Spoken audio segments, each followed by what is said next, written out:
بسم اللہ الرحمن الرحیم الحمد للہ الذی ہدانا لہذا وما كنا لنہتدی لولا ان ہدانا اللہ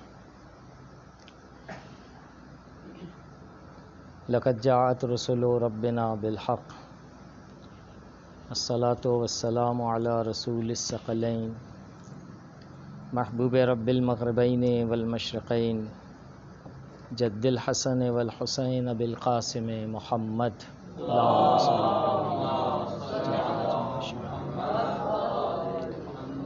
ولعنۃ اللہ علی اعدائہم من الآن الی قیام یوم الدین. اما بعد فقد قال اللہ سبحانہ تبارک و تعالی فی کتابہ المجید والفرقان الحمید وہو قولہ الحق وهو أصدق القائلين. بسم الله الرحمن الرحيم. يا أيها الناس اعبدوا ربكم الذي خلقكم والذين من قبلكم لعلكم تتقون. ماہ مبارک رمضان خداوند منان اس مہینے کے ذریعے سے روزوں کو واجب قرار دے کر مجھ سے اور آپ سے ایک چیز کا تقاضا رکھتا ہے، اور وہ تقاضا لعلکم تتقون ہے. کوئی شک نہیں کہ انسان اگر اپنے آپ کو کنٹرول کرنے پر آئے تو اس کنٹرول کا نتیجہ ایک ایسے انسان کی صورت میں سامنے آتا ہے کہ جو انسان کامل ہے. لیکن یہ انسانی کمال بہت غور سے سنیے گا، اس وقت تک ممکن نہیں جب تک یہ انسان عزیز خدا کے سامنے سر بسجود نہ ہو. اس سر بسجود ہونے کو خداوند عالم بندگی سے تعبیر کرتا ہے. یہی آیہ کریمہ جو میں نے آپ کے سامنے تلاوت کی بہت ہی عمدہ، صاف اور شفاف آیت ہے، ایک بلند مطلب کو منتقل کرنے کے لیے کہ وہ مطلب جو بلند ہے خالی مطلب کی حد تک نہیں، بلکہ وہ بلند مطلب اس انسان کے وجود میں جب پنپتا ہے اور وارد ہوتا ہے اور داخل، تو یہ انسان اس بلند مطلب کے سہارے خود بلندی کا احساس کرتا ہے. یہ جملہ بھی اردو زبان میں عزیزان من درست نہیں میرا کہ بلندی کا احساس کرنا، کیونکہ ایک مرتبہ میں اور آپ بعض چیزوں کی نسبت احساس کرتے ہیں لیکن وہ چیز ہوتی نہیں ہے. مثال کے طور پر بہت ہی سامنے کی کہ ہمیں اور آپ کو کسی کے ہونے کا احساس ہو کسی مقام پر، تو بسا اوقات ایسا ہوتا ہے کہ میں اور آپ جستجو کرتے ہیں اس کے موجود ہونے کا کہ وہ ہے بھی کہ نہیں. جب تلاش کرتے ہیں اور سرچ کرتے ہیں جس شے کی نسبت ہم نے وجود کا احساس کیا تھا وہ ہے ہی نہیں. دوسری مثال، ہمیں اور آپ کو بھوک لگتی ہے، وہ بسا اوقات جو ہے واقعاً بھوک لگتی ہے، نتیجتاً جب ہم کھانے بیٹھتے ہیں اس وقت یقین ہوتا ہے کہ واقعاً ہم بھوک کے عالم میں ہیں. لیکن جو ہے اس کے مقابلے پر بعض اوقات بھوک کا احساس ہوتا ہے لیکن دسترخوان پر آتے نہیں، ہم سے کھایا نہیں جاتا ہے. وہیں سے جو ہے مجھے اور آپ کو اندازہ ہوتا ہے کہ بھوک کا احساس غلط تھا. انسان جب کمال کی نسبت احساس کرتا ہے تو عالم یہی ہے. بسا اوقات محسوس کرتا ہے، احساس کرتا ہے کہ یہ تقویٰ اسے اور خدا کی بندگی اسے جو ہے بلند کرنے کے لحاظ سے قرار دی گئی ہے اور وہ بلندی کا احساس کرتا ہے.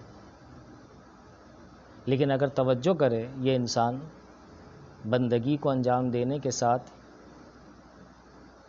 تو نہ جو ہے اس کے وجود کے اندر نہ وجود کے اطراف میں کہیں پر بھی اس کی بالندگی اور اس کی اونچائی اور اس کی بلندی نظر نہیں آتی اسے. اسے عام اور سادہ زبان میں کہا جاتا ہے کہ انسان بسا اوقات دھوکے میں آتا ہے اپنے احساسات کے. یہ ایک مختصر سی نشست ہے. یہ جو سورہ بقرہ کی آیت ہم نے پڑھی، خداوند عالم نے جو ہے اس میں فارمولہ بیان کیا ہے. اے انسان عزیز، اگر بلندی چاہتا ہے، اور وہ بھی ایسی بلندی کہ وہاں کے بعد پستی نہیں، نیچائی نہیں،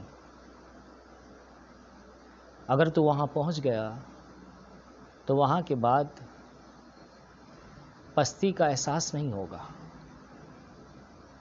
بلکہ تو جو ہے جس قدر اس بلندی کا احساس کرے گا اسی قدر تو اپنے آپ کو خاضع اور خاشع پائے گا میری ذات کے لیے.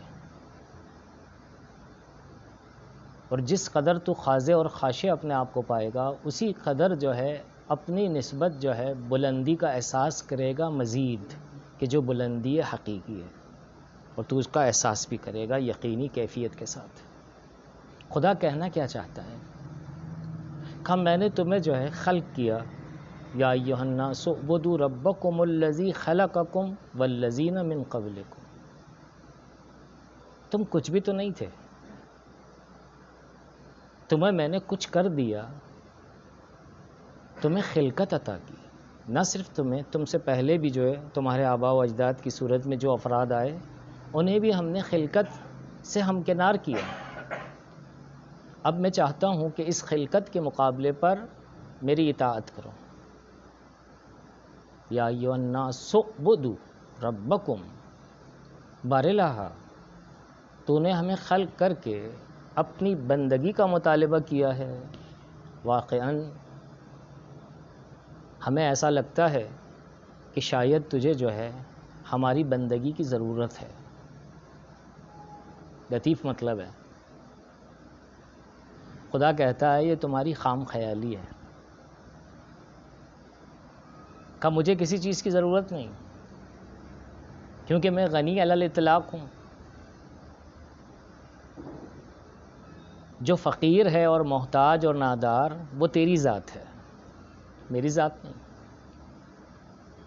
سورہ فاطر کو اگر ملاحظہ کریں، ماہ مبارک رمضان ہے، ماہ قرآن ہے، حفظ کے ساتھ ہضم کرنے کی بھی کوشش کریں. یا ایھا الناس انتم الفقراء الی اللہ. اے لوگوں، نہیں کہا اے اہل ایمان، نہیں کہا اے اہل تقوی.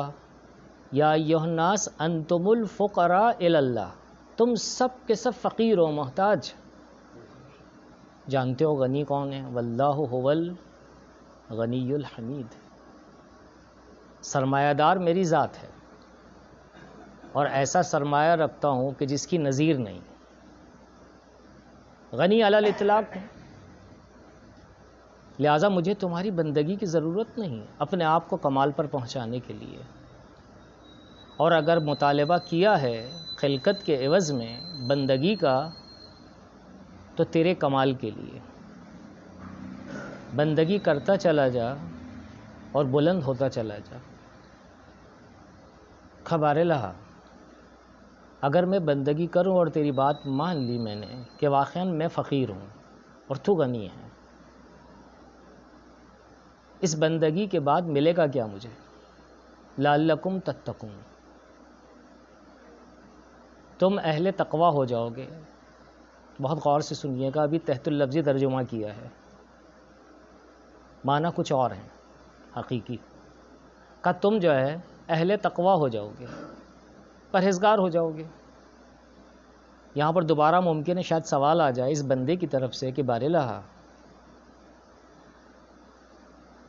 اگر تجھے ہماری بندگی کی ضرورت نہیں تو ہمیں احساس ہوتا ہے کہ شاید تجھے ہمارے تقوی کی ضرورت ہے۔ خدا بھی ہنس دیتا ہے، کہا اس کا مطلب یہ ہے کہ تو اب تک جو ہے اس مطلب کو ہضم نہیں کر پایا۔ تو اگر اپنے وجود کو ملاحظہ کر تو تجھے احساس ہو جائے گا، سراسر ذاتی طور پر تیرے وجود کے اندر فقر کوٹ کوٹ کر بھرا ہوا ہے۔ سورہ غافر کی آیت کو دیکھیں، آیت نمبر 60 کو، آیت نمبر 60 کو، خداوند عالم صاف ستھرے الفاظ میں کہہ رہا ہے، قال ربکم ادعونی استجب لکم۔ یہیں رکیں گے۔ صاف اور تحت اللفظی ترجمہ کافی، وافی اور شافی ہے۔ صرف توجہ کہ تمہارے رب کا کہنا یہ ہے۔ عربی زبان میں یہاں پر قالا یعنی فعل ماضی ہے، یقول نہیں کہا، قالا کہا، یعنی حتمی ہے، کہہ چکا، جو کہہ چکا وہ ہو چکا۔ کیا چیز؟ کہ مجھ سے طلب کرو، میں ہی مستجاب کرنے والی ذات ہوں۔ اچھا للہ بتائیے، طلب کون کس سے کرتا ہے؟ اس کی کیفیت کیا ہوتی ہے طالب کی؟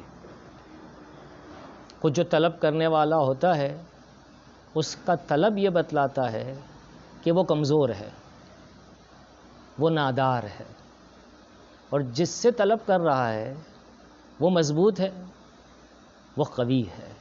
بس اتنا ہی کافی ہے۔ لہٰذا جو ہے مجھے تمہارے تقوی کی ضرورت نہیں۔ جس طرح سے بندگی کی تمہیں ضرورت ہے، اسی طریقے سے اس بندگی کے ذریعے سے جو چیز تمہیں ملے گی تقوی کی صورت میں، اس کی بھی تمہیں ضرورت ہے۔ جب یہاں تک آ گئے تو عین ممکن ہے کہ شاید جو ہے، بلکہ یقیناً قرآن کی دہلیز دوبارہ کہوں، ماہ قرآن ہے، تھوڑا سا نزدیک ہو کر قرآن مجید کو قرأت کے ساتھ سمجھنے کی بھی کوشش کریں۔ افلا یتدبرون القرآن ام علی قلوب اقفالها۔ تو مولانا کہنا کیا چاہ رہے ہیں؟ کہا کچھ بھی نہیں، انہی آیات کے ذریعے سے سوالات ذہن میں آتے ہیں، اور وہ سوالات کیا ہیں کہ اسی ایک آیت کے ذریعے سے انسان کا ذہن کام کرتا ہے۔ خدا نے عبادت کو کس لیے طلب کیا؟ خلقت کے عوض میں۔ یا ایھا الناس اعبدوا ربکم الذی خلقکم، کہا میں نے کیونکہ تمہیں جو ہے خلق کیا ہے بندگی۔ بندگی کیوں؟ کہا تقوی۔ تقوی کیوں؟ انڈرسٹوڈ ہے، سوال آئے گا ذہن میں۔ قاری قرآن، واقعاً قاری قرآن وہ ہے اور وہ ہوتا ہے اور وہ ہو سکتا ہے کہ جو یہ سوالات کرے۔ ہم اکثر کہا کرتے ہیں کہ 6500 جو سم تھنگ آیات قرآن مجید کا حصہ ہے، ہر آیت ایک گھر ہے۔ بہت غور سے سنیے گا، لذیذ ہے، اور ہر گھر کا ایک دریچہ ہے، ایک دروازہ ہے۔ دروازہ اگر بند ہو اور پس دروازہ کوئی کھڑا رہے، بغیر نوک کیے ہوئے، بغیر بیل دیے ہوئے، ہم اپنی مثال دیے دیتے ہیں۔ کسی جگہ پر ہم کھڑے تھے، دروازہ بند، آپ لوگوں میں سے کسی ایک کا گزر ہوا، کہا مولانا کیوں کھڑے ہیں؟ کہا صاحب خانہ سے ملنا ہے۔ کہا نوک کیا ہے آپ نے؟ بیل دی آپ نے؟ کہا نہیں۔ تو جواب کیا ملے گا؟ بس یہیں کھڑے رہیں پھر آپ، یہی ہوگا۔ یعنی صاحب خانہ سے ملاقات کی شرط یہ ہے کہ آپ کو نوک کرنا ہوگا۔ بارالہ بندگی کیوں؟ کہا اس لیے کہ میں نے تمہیں خلق کیا ہے۔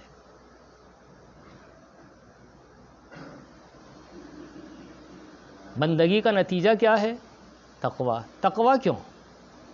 آٹومیٹیکلی سوال آتا ہے، ہم خدا سے سوال کرتے ہیں بارالہ تقوی کیوں؟ سورہ آل عمران میں خداوند عالم کیا کہتا ہے؟ واتقوا اللہ لعلکم تفلحون۔ کا تقوی کی ڈیمانڈ اس لیے کی ہے یا بندگی کی ڈیمانڈ اس لیے کی ہے کہ تقوی، اور اگر تقوی میں دینا چاہتا ہو بندگی کے ذریعے سے تو یاد رکھو تمہارا سوال ہے تو جواب بھی سنو، تمہیں سعادت مند قرار دینا چاہتا ہوں، فلاح، تاکہ تم سعید ہو جاؤ۔ اب سوال پھر دوبارہ آئے گا، چین جب چلی ہے تو پھر یہاں پر بھی سوال ہونا چاہیے، بندگی کیوں؟ تاکہ تقوی، تقوی کیوں؟ تاکہ فلاح اور سعادت، فلاح اور سعادت کیوں؟ کیوں فلاح اور سعادت؟ پورے قرآن مجید میں تیسری مرتبہ کہہ رہا ہوں آپ سے، اور سب مجھ سے حاضر ہے، صرف ریمائنڈر، ماہ قرآن ہے، پورے قرآن مجید کو دیکھ ڈالیں عزیزان من، کہیں جو ہے اس سوال کا جواب نہیں ملے گا۔ باراللہ فلاح کیوں، سعادت کیوں؟ تو خدا جواب نہیں دیتا ہے۔ قد افلح من تزکا کہا ہے کہ جس نے اپنے آپ کو پالش کیا اور تزکیہ کیا وہ فلاح یافتہ ہو گیا۔ قد افلح المومنون کہا، اہل ایمان ایمان لا کر جو ہے فلاح کو جو ہے دیکھتے ہیں اور احساس کرتے ہیں۔ لیکن کہیں پر بھی یہ سوال کہ اگر ہم کریں ہر آیت کی دہلیز پر باراللہ سعادت کیوں، فلاح کیوں، تو جواب نہیں ہے، بس آخری مرحلہ، کیوں اس کا جواب خدا نے نہیں دیا؟ ایک تمثیل ہے چھوٹی سی، کہ جو تمثیل نہیں ہے بلکہ روزمرہ کا جو ہے مشاہدہ ہے ہمارے اور آپ کے یہاں ماہ مبارک رمضان ہے ابھی تو بہت ہی سامنے کی بات ہے، افطار پر مختلف ڈشیں بنتی ہیں، ویسے روزانہ ہی بنتی ہیں، تو ڈشوں کے درمیان جو ہے اگر تقسیم بندی ہو تو دو قسم کی ڈشیں ہمیں نظر آتی ہیں، ایک میٹھی اور ایک نمکین۔ میٹھی ڈش میں مٹھاس ہوتی ہے، نمکین ڈش میں نمکین پن ہوتا ہے۔ اگر مولانا کے سامنے جو ہے میٹھی ڈش رکھ دی گئی اور نمکین بھی، اور مولانا نے جو ہے شروع کیا، ہم آپ کی مثال نہیں دے رہے ہیں، آپ مستثنیٰ ہیں،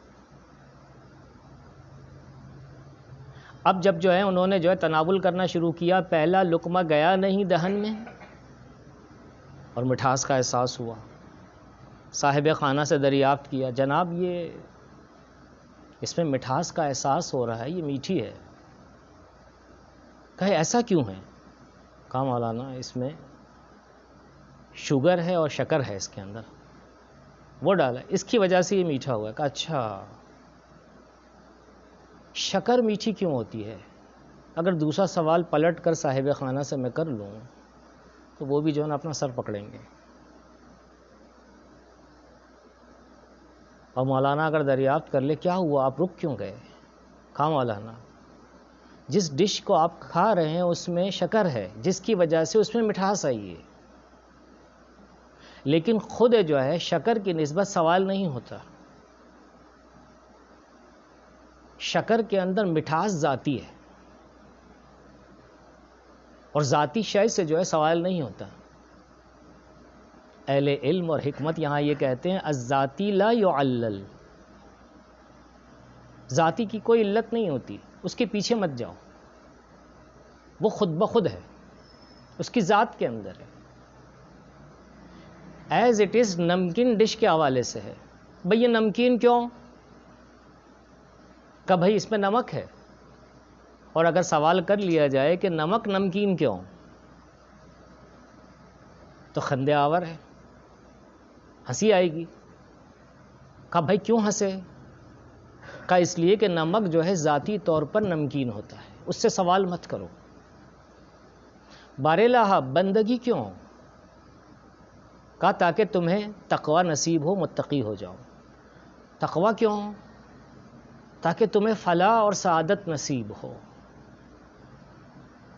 اچھا کہا فلاح اور سعادت کیوں؟ کہا اس کا سوال مت کرو۔ کہا کیوں؟ کہا اے عزیز انسان تو ذاتی طور پر جو ہے سعید ہے، تیری گم شدہ شے جو ہے وہ سعادت ہے، تو نے اپنے آپ کو ٹیسٹ لیس قرار دیا ہے، بد مزہ ہو گیا ہے تو، اصلی شے کو تو گم کر بیٹھا ہے۔ عزیزان من، بس سمیٹتے ہیں مطلب کو۔ ماہ مبارک رمضان ہو یا اس کے علاوہ مہینے کہ جس میں مجھ سے اور آپ سے جو ہے روزانہ کے حوالے سے مختلف دعاؤں، مختلف فرائض الہیہ کو انجام دینے کے لیے کہا گیا ہے، ان سب کو اگر کنکلوڈ کریں اور کنکلوڈ کرنے کے بعد ایک امبریلا قرار دیں، اس امبریلا کا نام ہے سعادت اور فلاح۔ میں اور آپ سب کے سب جو ہیں جستجو گر ہیں، تلاش کر رہے ہیں، تلاش، بس آخری جبکہ آخری نہیں۔ خدا کیا کہتا ہے سورہ نجم آیت نمبر 39 میں، لیس للانسان الا ما سعی۔ خوب ترجمے سے مجھے یقین ہے آپ میں سے تقریباً واقف ہوں گے۔ کا انسان نہیں ہے مگر اگر نام ہے تو کوشش کا۔ کس چیز کی نسبت کوشش؟ کس چیز کی نسبت تلاش؟ یا ایہا الانسان انکا قادح الی ربک قدحا فملاقیہ ہے۔ سورہ انشقاق آیت نمبر 6۔ اس سورہ نجم کی آیت کو ملاحظہ کریں، لیس للانسان الا ما سعی، پلس کریں اس سورہ انشقاق کی آیت کو، آیت نمبر 6 کو، ایزیکل ٹو ایک ہی چیز ملتی ہے، وہ ہے کہ تجھے جو ہے اپنی گمشدہ شے کو تلاش کرنے کے لیے ہم نے تیرے سسٹم کے اندر ایک چیز کو رکھا ہے۔ کہ وہ کیا ہے؟ وہ ہے کوشش، کوشش اور کوشش، جستجو، جستجو، جستجو۔ ان دونوں آیات یا ان جیسی آیات کو اگر نتیجہ خیز بنانا ہے تو ایک کام کریں، سورہ عنکبوت کی آیت نمبر 69 کے جو آخری آیت ہے سورہ عنکبوت کی، اس کی دہلیز پر چلے جائیے، والذین جاہدوا فینا لنہدینہم سبلنا ان اللہ لمع المحسنین۔ کا جو بھی جو ہے ہمارے راستوں میں کوشش کرے گا، بعض اہل دل نے جو کہ یہاں پر اس طرح سے ترجمہ نہیں کیا ہے بلکہ ترجمہ معنی خیز کیا ہے، کہ جو بھی جو ہے ہمیں تلاش کرنے کے حوالے سے کوشش کرے گا، لنہدینہم سبلنا، ہم ایک نہیں ایک سے زیادہ راستوں کے ذریعے سے اسے اپنے آپ تک پہنچائیں گے۔ اور جانتے ہو یہ اپنے مجھ تک پہنچنے والا کون ہے؟ یہ جہاد کرنے والا کون ہے؟ یہ مجاہد کون ہے؟ میں تمہیں جو ہے بتلاتا ہوں، اس کا ایک ہی نام ہے، ان اللہ لمع المحسنین۔ کا یہ محسن ہے، یہ نیکوکار ہے۔ اس نے کس کے ساتھ نیکی کی ہے؟ هل جزاء الاحسان الا الاحسان۔ خدا کہتا ہے میری عادتوں میں سے ایک عادت یہ ہے کہ میں جو ہے نیکی کرتا ہوں اور نیکی کے مقابلے پر نیکی کرتا ہوں۔ کہ انسان تو میری ذات کی نسبت نیکی نہیں کرتا ہے، تو اگر مجھے تلاش کرنے کے لیے کوشش کرتا ہے نا تو اپنی ذات کے لیے۔ بس آخری کلام میں اور آپ سنتے ہیں اکثر، گہری نیند بھی ہوں اور ہم آدھا کلام پڑھیں پورا کر دیں گے، من عرف نفسہ فقد عرف ربہ۔ جس نے اپنے آپ کو پہچانا اس نے اپنے پروردگار کو پہچانا۔ اپنے آپ کو پہچاننے سے کیا مراد ہے؟ کہا کچھ بھی نہیں، کچھ بھی نہیں ہے۔ جہاں کچھ نہیں آئے گا مقابلے پر کچھ ضرور ہے۔ وہ کچھ کیا چیز ہے؟ کہ وہ خدا کا وجود۔ ماہ مبارک رمضان عزیزان من اپنے آپ کو تلاش کرنے کا مہینہ ہے کہ جس کا نتیجہ خدا کی نسبت تلاش ہے۔ یہ روزہ، یہ نماز، یہ حج، یہ زکوٰۃ، یہ عمرہ، سب کا سب جو ہے جستجو گر ہے، اور جو چیز ہدف ہے وہ ہے خداوند عالم کی ذات۔ آئیے خداوند عالم سے دعا کرتے ہیں، بار الہ ہماری اس قلیل عبادت کو قبول فرما، اعمال صالحہ بجا لانے کی توفیق عطا فرما، ہمارے گناہوں کی مغفرت فرما، جو پریشان